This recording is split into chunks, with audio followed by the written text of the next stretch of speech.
नमस्कार, मैं हूं आपके साथ रोहित। रूस यूक्रेन युद्ध कब रुकेगा किसी को कुछ भी नहीं मालूम, लेकिन युद्ध से कुछ सबक, इतिहास और बहुत कुछ नया सामने आ रहा है।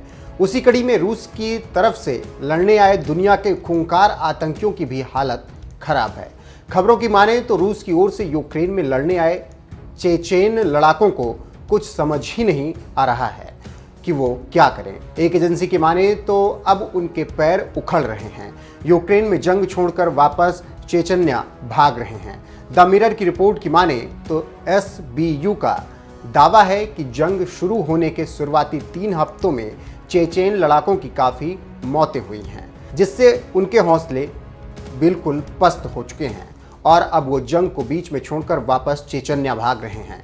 जानकारी देते चलें कि दुनिया के सबसे क्रूर लड़ाके माने जाते हैं चेचेन फाइटर।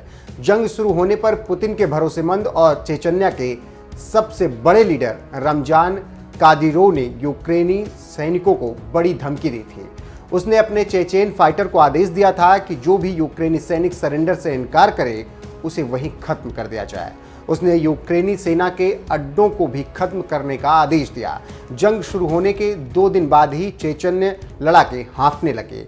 इन लड़ाकों पर यूक्रेनी सेना का जबरदस्त हमला हो रहा है, जिससे इनके पैर उखड़ रहे हैं और अब इनको समझ में आ गया है कि इस युद्ध में सिर्फ उनकी जान जाएगी, मिलेगा कुछ नहीं, क्योंकि यूक्रेन पर जीत का फायदा रूस को होगा और नुकसान यूक्रेन का। लेकिन जिस हिसाब से यूक्रेन रूस को टक्कर दे रहा है, उस हिसाब से कहें तो यह एक अच्छी रणनीति है, क्योंकि रूस इतना बड़ा और शक्तिशाली देश है, लेकिन अभी तक यूक्रेन का वो कुछ बिगाड़ नहीं पाया है।